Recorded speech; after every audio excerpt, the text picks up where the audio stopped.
para sahabat semua, mari kita belajar untuk pulang ke dalam diri, pulang kepada kesejatian dengan cara sederhana, yaitu merasakan keluar masuk nafas.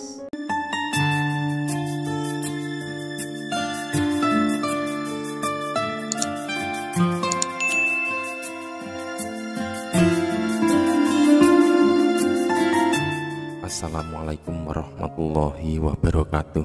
Bismillahirrahmanirrahim. Allah berfirman dalam Ar-Rum ayat 23, dan di antara tanda-tanda kekuasaannya adalah tidurmu di waktu malam dan siang hari, serta usaha mencari sebagian dari karunia-Nya. Sesungguhnya pada yang demikian itu benar-benar terdapat tanda-tanda bagi kaum yang mendengarkan. Dan difirmankan juga di dalam surat Al-Qasas ayat 73, dan karena rahmat-Nya Dia jadikan untukmu malam dan siang, supaya kamu beristirahat pada malam itu, dan supaya kamu mencari sebagian dari karunia-Nya pada siang hari, dan supaya kamu bersyukur.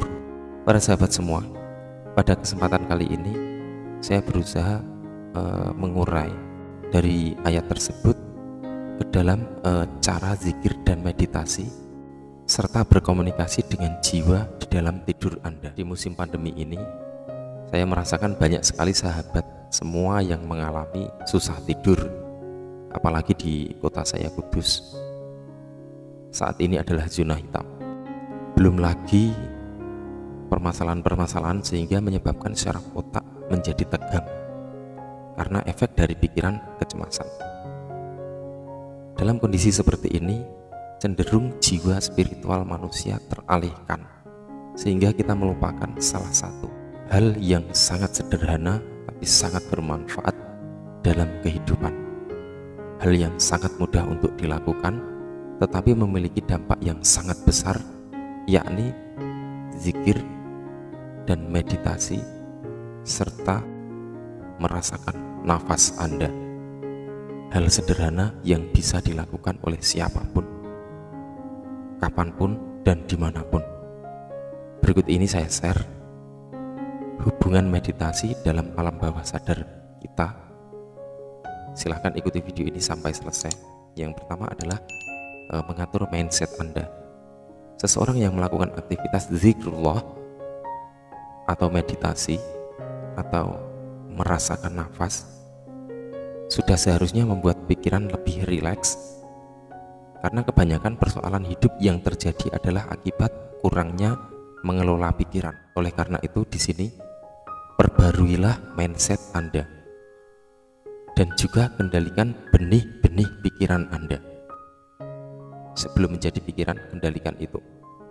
Karena jika pikiran kita tidak bisa dikendalikan, maka pikiran itu akan membuat banyak sekali gambaran-gambaran atau perjalanan-perjalanan yang tidak bisa kita kendalikan. Sebenarnya kegelapan pikiran itu adalah dari kita sendiri.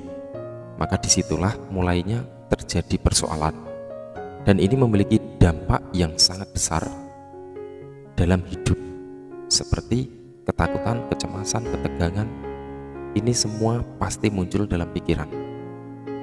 Dengan media zikir, dengan media meditasi, dengan merasakan nafas atau zikir nafas yang diiringi dengan lafaz Allah ataupun kalimat-kalimat suci adalah sangat bagus. Pada saat keluar masuk nafas atau rasakan keluar masuk nafas dalam konsentrasi meditasi, maka itu akan membantu dan menyeimbangkan gelombang otak. Dalam kondisi normal seperti ini, otak sangat aktif. Kondisi ini adalah ada pada gelombang paling atas atau sering disebut gelombang gamma. Semakin gelombang otak turun, lebih sadar atau lebih normal, turun di level yang ke bawah lagi, hingga pikiran menjadi sangat rileks, hingga mampu merealisasi segala bentuk ketenangan yang muncul. Meski ketegangan sudah masuk ke otot atau bahkan keluar ke syaraf. Pada gelombang di bawahnya lagi seperti gelombang theta, di situ dia mampu menyesuaikan dirinya sendiri hingga pikiran menjadi lebih tenang, rileks dan santai. Kemudian yang berikutnya adalah tubuh dan pikiran yang rileks. Dengan turunnya gelombang otak, maka otot menjadi lebih rileks. Rasakan dengan sesungguhnya apakah bagian-bagian kepala sudah rileks, atau dengan menggerakkan bagian tubuh supaya lebih rileks. Fungsinya adalah untuk mengembalikan stamina tubuh, karena dari kesibukan atau hiruk pikuk sehari-hari itu menurun dari pikiran ke fisik. Ketika kita berikan ruang pada pikiran kita untuk tubuh kita ini diam dengan sangat sederhana merasakan nafas, maka tubuh dapat menyesuaikan dirinya sendiri dan akhirnya tiada hal yang terlalu berat untuk diproses tubuh kita. Kemudian selanjutnya adalah sifat menerima. Setiap orang yang memiliki masalah, saat keinginan kita belum tercapai, persoalan-persoalan hidup, baik urusan keluarga, pribadi, sosial, itu sangat erat hubungannya dengan sifat menerima. Terkadang harus menerima dengan kehilangan apa yang sangat kita sayangi.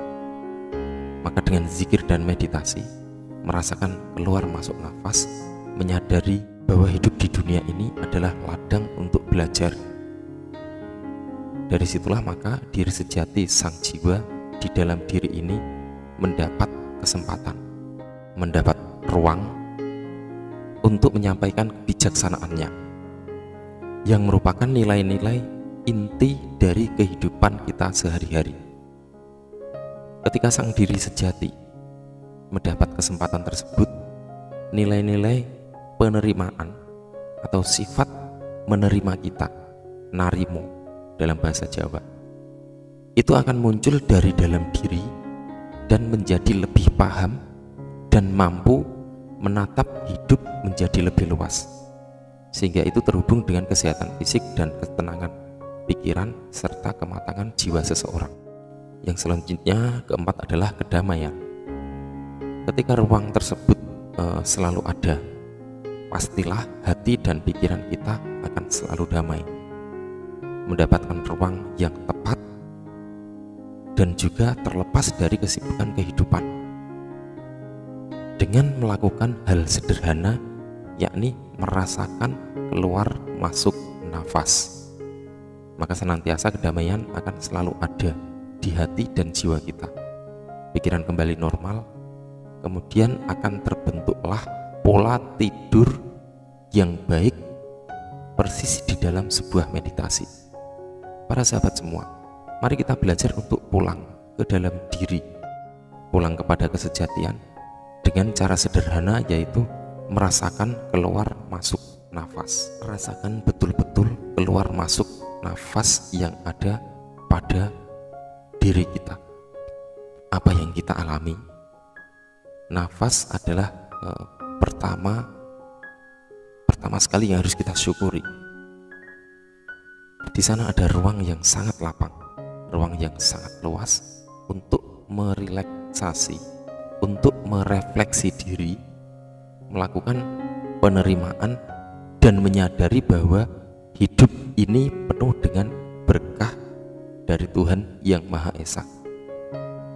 Ini akan merefleksi kita. Dengan demikian manusia akan tidur lebih tenang, lebih dalam, lebih berkualitas, sama seperti orang bermeditasi. Dengan kualitas tidur yang baik, melalui teknik meditasi, Anda juga membangun kehidupan yang lebih baik, karir, kecerdasan, kesehatan fisik lebih bagus, dan lain sebagainya. Dan ini tentunya berpengaruh pada kehidupan Anda, relasi kerja, masyarakat, sosial, keluarga, secara fisik, secara pikiran, mental, secara hati, secara spirit, secara jiwa. Mari kita berikan ruang untuk diri kita sendiri, untuk berkomunikasi dengan jiwa kita sendiri. Di sini perlu kita sadari, perlu kita yakini bahwa zikir dan meditasi adalah hakikat dari sembahyang.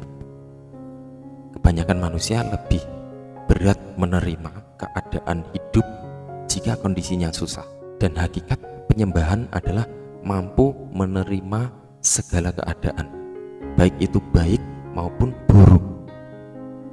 Seseorang yang selalu mengatakan menyembah Allah Subhanahu wa Ta'ala, tapi tidak mau menerima kondisi buruk atau kondisi tidak beruntung yang dia alami, yang diberikan Allah kepadanya, maka artinya penyembahan itu adalah ingkar. Allah Subhanahu wa Ta'ala Maha tahu dari segalanya. Apakah kita tahu bahwa sesuatu yang kurang baik yang terjadi pada kita ini adalah berkah dari Allah untuk kita? Wallahu a'lam bishawab. Wassalamualaikum warahmatullahi wabarakatuh.